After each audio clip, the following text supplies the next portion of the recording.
पगाम overbridge देख लीजिए, ऐसे ऐसे बहुत बड़े काम हैं। काम न कोई छोटा होता है न कोई बड़ा होता है, और सब किसी की नैतिक जवाबदेही होती है। आप यदि राजनीतिक कार्यकर्ता हैं तो आपकी भी जवाबदेही है। हम हारनेटर गए थे 2 दिन पहले, तो कुछ लोग हमसे कह रहा था कि तो आप तो आते ही नहीं है भाई, यहाँ पर तो और लोग जनप्रतिनिधि आते रहते हैं। हम कहते हैं भाई तो भी तो हम ही लोग के पार्टी, हम ही लोग के गठबंधन के लोग हैं। सब किसी के सब जगह मैं नहीं जा सकता हूँ। कुछ जगह राम सिंह जाते हैं, कुछ जगह प्रभात रंजन सिंह जाते हैं, कुछ जगह MLC साहब जाते हैं। सब किसी के मेहनत से कोई समाज में काम होता है और विकास होता है। जिस तरह मोदी जी और नीतीश जी काम करते हैं, तो आपका सुझाव होता है, चाहे वो राम सिंह का सुझाव हो, चाहे वो भीषम जी सहनी जी का सुझाव हो, चाहे वो राज्यसभा सांसद बड़े भाई चतुर चंद दुबे जी का सुझाव हो, सभी का जब तक सुझाव एक साथ नहीं मिलता है तो कोई काम नहीं हो सकता है। उसमें सब किसी की राजनीतिक भागीदारी होती है, तब कोई काम होता है। तो हम सब की नैतिक जवाबदेही है। कोई मुखिया है, कोई सरपंच है, कोई वार्ड सदस्य है, कोई जिला पार्षद है, कोई प्रमुख है, सब किसी की अपनी नैतिक जवाबदेही है। मैं घूमता हूँ क्षेत्र में, मैं घूमता हूँ तो देखता हूँ सरकार की सबसे बड़ी योजना नल जल की योजना है। हम लोग घूमते हैं और डेली लेटर लिखते हैं। इस चंपारण में सबसे ज्यादा बीमारी किसी बीमारी किसी को है तो कैंसर और किडनी का। क्या है भाई, इसको लिए भी मैंने कुछ लोक सेवा में किया था कि इसका भी जांच होना चाहिए, क्या कारण है, कौन सा तत्वों की कमी है, उसके लिए भी मैंने आग्रह किया है भारत सरकार से, उसका भी जांच हो रहा है। मैं आपसे कहना चाहता हूं कि कहने की नल जल योजना जो है वो बहुत ही बड़ी योजना है, और मैं धन्यवाद देता हूं नीतीश कुमार जी का। और नीतीश कुमार जी का तो सब सोच ही अच्छा होता है। आप देख रहे नल जल चाहते हैं कि शुद्ध जल मिलेगा तो किसी को कोई बीमारी नहीं होगा। लो यह स्वच्छता अभियान के तरह हर तरह की काम, शौचालय बनाया जा रहा है, कोई बीमारी नहीं हो। यानी हर एक प्रकार की काम की जा रही है। केंद्र सरकार द्वारा लाभार्थी योजना चलाया जा रहा है, इस तरह बहुत तरह की योजनाएं चलाई जा रही है। तो मेरे कहने का मतलब है उसका कार्यान्वयन कैसे हो। यदि मुखिया को जवाबदेही है तो उसको भी ईमानदारी से काम करना होगा।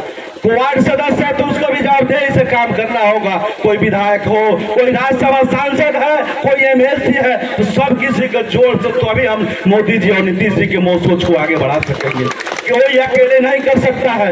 यहाँ से निचली स्तर से लेकर ऊपरी स्तर तक सभी सकारात्मक और पॉजिटिव सोच के साथ जब तक हम आगे नहीं बढ़ेंगे तब तक देश का जो विकास हो रहा है उसको और तेज गति देने के लिए सब लोग को पॉजिटिव होना पड़ेगा, तभी विकास हो जाएगा। आप जातीय जनगणना को देख लीजिए, उस सोच को हम सलाम करते हैं कि समाज में चाहे वो कोई जाति धर्म का हो, नीतीश कुमार जी चाहते हैं जातिगत जनगणना करवाए हैं, जातीय गणना करवाए।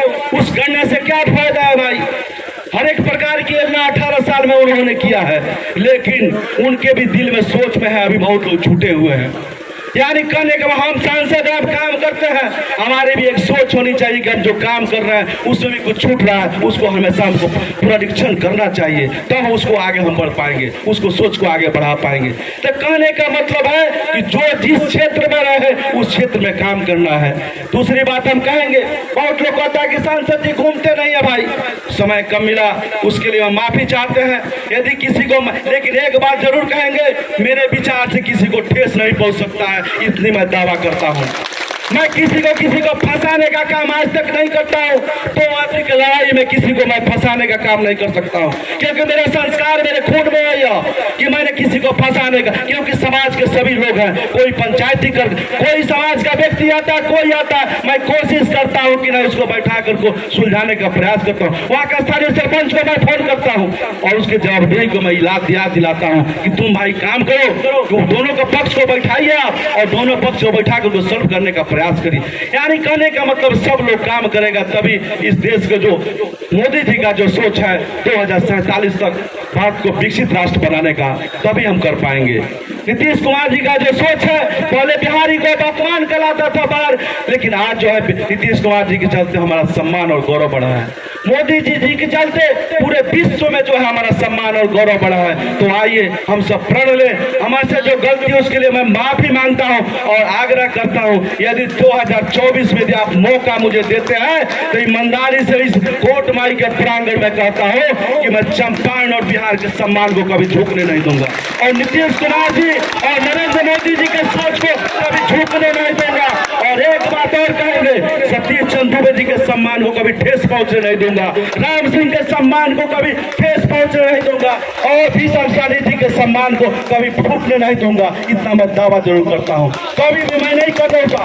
यहाँ पर भारतीय जनता पार्टी के अध्यक्ष है, जदयू के जिला अध्यक्ष है, सभी के सम्मान को कभी भी ख्याल करता हूं, और आजीवन जब तक जिंदा रहूंगा तब तक करते रहूंगा। क्योंकि मेरे पिता ने जो संस्कार दिया है, नीतीश कुमार हमारे अभिभावक है, उन्होंने जो संस्कार दिया है, उस संस्कार को जब तक जिंदा रहूंगा तब तक उसको आगे बढ़ाने का प्रयास करूंगा। और आग्रह करेंगे कि 2024 में जो राम को लाए हैं उनको हमें लाना है। इसी कड़ी के साथ हम आप सभी लोग से आग्रह और विनती करेंगे कि सभी लोग 2024 में या बिहार में 40 के 40 और भारत में जो लक्ष्य है मोदी जी का 400 पार आंकड़ा कब होगा, तो सब लोग तन मन और धन से लग जाएंगे। यह मेरी लड़ाई नहीं है, यह राम सिंह और आपको भी शमशानी की लड़ाई है। सब किसी को नरेंद्र मोदी और नीतीश कुमार जी बनना होगा। सभी बीच में जितने भी क्लेश हो उसको दूर करना होगा, तभी हम आगे बढ़ सकेंगे। इन्हीं शब्दों के साथ सभी आगत अतिथियों का अभिनंदन स्वागत करते हुए अपनी बात करते हैं।